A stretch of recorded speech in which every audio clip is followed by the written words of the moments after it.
This last part of this study is around the content creation tools, right, without networks, right? So what happens is you can create your content like inside TikTok, as an example, with video effects. Instagram has photo filters, that sort of thing. But there's a lot of platforms and tools out there that are helping creators to create content. One of them being Adobe's Creative Cloud. So for those who don't know, Adobe used to be a software you would buy, you'd buy a license for it and it would be on your computer. They switched to a monthly fee. So it's $50 a month now to get access to it. Some people really didn't like it. Others loved it because it used to cost, a couple $1,000 for each of them. Which priced out a large segment of the market that couldn't afford that. So yeah. So I think it was like, everything is moving to a subscription business because of the way companies are being valued and all that kind of stuff, their valuations, right? So some tools here they got is, so Spotify acquired Soundtrap, a music production software. So it could offer ways to make music rather than just distribute it. I didn't know that. That's cool. I'm actually was looking for a way from Marcus to make some music. So I'm gonna look into that one. Yeah. For Instagram creators, might finance a shoot with Carrot. That's Karat. I guess that is we're going to talk about that next. Yeah. Then, you could obviously use Snapchat to record it and so on. In video, I know Pixlr is a great alternative to Photoshop. Pixlr. I use it. Yeah, I use Pixlr. It's cool. And then there's Grin, Captive 8, like Captive in the number 8. Help you earn money off platform with Teespring and Cameo. So Teespring is you can make your own merch, your own shirts. Cameo is that people can pay you for a shout out. And they got here, track their analytics with Del Mondo. I actually did not know about Del Mondo, and I'm going to just save that one. I'm curious about that. I've been looking up different analytic tools lately. Try to find good alternatives to Google Analytics. Yeah. Yeah, for video, Streamlabs Open Broadcast Software. So OBS is really great. Another paid version of OBS is what's it called? I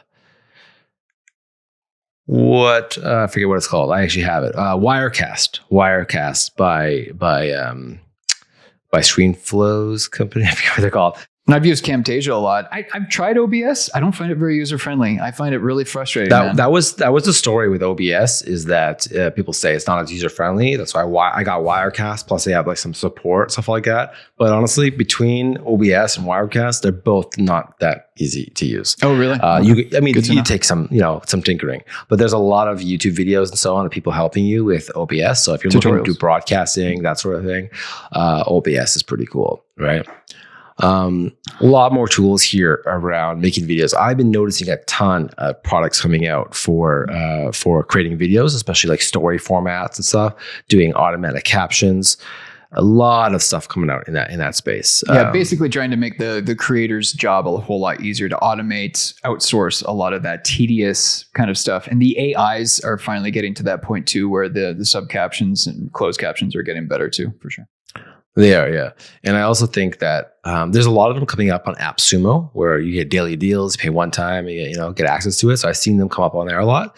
I'm not a huge fan of them. I guess I'm not a fan of the make it yourself sort of system. I think as creators, like you make the content, you should have a video editor, somebody who just does the rest for you. But these tools are made for people who don't know how to use video editing stuff or whatever.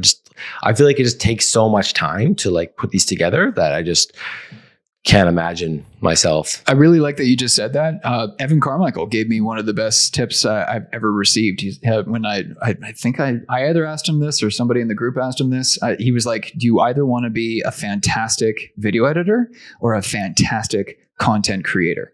And it was like, boom, mic drop. Like, for the amount of time for you to add the sub captions and edit and make the portrait version for your social media post. Like, geez, in that amount of time, you could have made 5 different videos, but instead you're making one video and then creating all that content yourself. It's not scalable. It's crazy. It's crazy.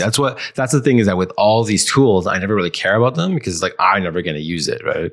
But for somebody who wants to be that person, they learn how to use one of these tools. That's cool. They can make these up. At the end of the day, there's plenty of people out there that don't want to be on camera. they would rather support the person who's going to be on camera. Yeah. Yeah, of course, right? Especially, offshore workers, that sort of thing, right? So, but the thing is that like when you get the Adobe suite, I mean, that's basically top tier in terms of being able to do all this stuff. You don't need all these other third-party tools. So that's where it's kind of like, I'm not a huge fan of this marketplace of these kind of tools because I just don't see myself. I have the Adobe Premiere Cloud for my team, my whole team at the agency. And it's expensive, but it's worth it. It's worth it. It really is worth it because I have to pay the enterprise fee for it.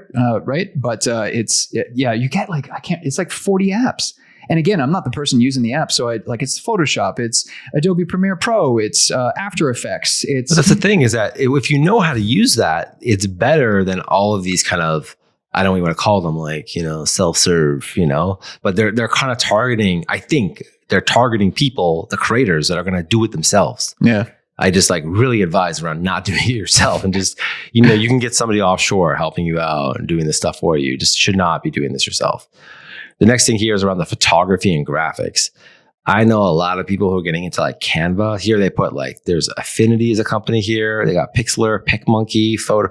I played with a lot of these tools that help you create your, quote images for Instagram and this and that, I hate them all. I even Canva, I find Canva super annoying. If you, with Canva, if you have any sort of premium asset inside there, we had an icon inside of one of our ebooks. It was one icon in the whole ebook. And every time we wanted to go in and edit something in the ebook and then re-download it, we had to pay for that icon every time we downloaded it. Oh, really? Again. Oh, I didn't know that. Yeah. Okay. I mean, I don't know, maybe we did something wrong. I don't know. I just got so annoyed that every time we made one edit, it was it was $1. It was not, it wasn't a big deal. We did it, but it was just annoying because I don't know. It was just I could have just got the icon somewhere else for free and just, it's friction. It's it's friction. Yeah.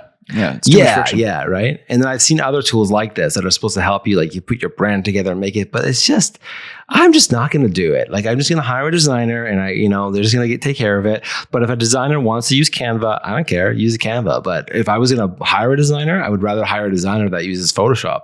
Why would I hire somebody who's using Canva if it's the same price, same investment? They got here motion photos, music. I was actually looking, there's a lot of platforms now for finding music and copyright-free music for your videos. So a lot of stuff out there for that. There's a handful of them. I don't use them a lot. My video editors do. Yeah. Here they're talking about platforms for actually making music. So they're talking about Garageband. I cannot figure out how to use Garageband. There's another one called FL Studio I didn't know about. Ableton Live. I was actually looking into this because Marcus is getting into wanting to make music and I was trying to figure out something easy for him to use. So I'm going to maybe dive into this more later. For podcasts, this is a hot space as the podcasting format has become more popular in recent years. One of Signalfire's portfolio companies, Red Circle, helps podcasters reach new audiences and monetize their content by connecting them with brands for advertising opportunities. I wonder if that does dynamic ad insertion. I think that's what this is. That's the big feature that you were looking for, yeah. Yeah. So when I was looking for a platform for podcasting, I wanted a dynamic ad insertion. So I remember Podbean has that. They listed them here, and Megaphone and Buzzsprout. Yeah. So that's what it is because these are all the places that have that. So what that is that you could insert audio into any place of your podcast retroactively and change it up. Right. So I was actually looking at platforms that would allow you to connect to any podcast host and automatically, put, so that way, if your podcast host doesn't offer the feature of dynamic ad insertion, that you could just connect it to some third-party thing and do it. Okay. I'm not sure. Maybe that's what Red Circle does. I don't even know. I know things like Megaphone, you had to have 10,000 downloads a month in order to even be a customer of Megaphone. It's something like that. They could have changed it by now. Well, you're basically speaking to one of the major, most... one of the most biggest complaints about the different podcasting platforms as a whole. I don't know why all of these podcasting apps didn't learn from YouTube years ago. You can go into any YouTube video and have the ads automatically added. You can manually put them in. You can take them out. And there's all the amazing metrics and analytics. Wait a minute, no, you cannot make your own ad in a YouTube video though. No, I'm talking about the ads. I'm talking about the ads that YouTube provides. Yeah, no, but dynamic ad insertion, it means that we can record our own ads and put them into the podcast that we recorded last month. Well, no, you can do that on Facebook. Or you can do that on YouTube. You can. I can make my own ad and then I can tell YouTube to only put it on my videos. Right. But then you're still paying YouTube for those clicks. Oh yeah.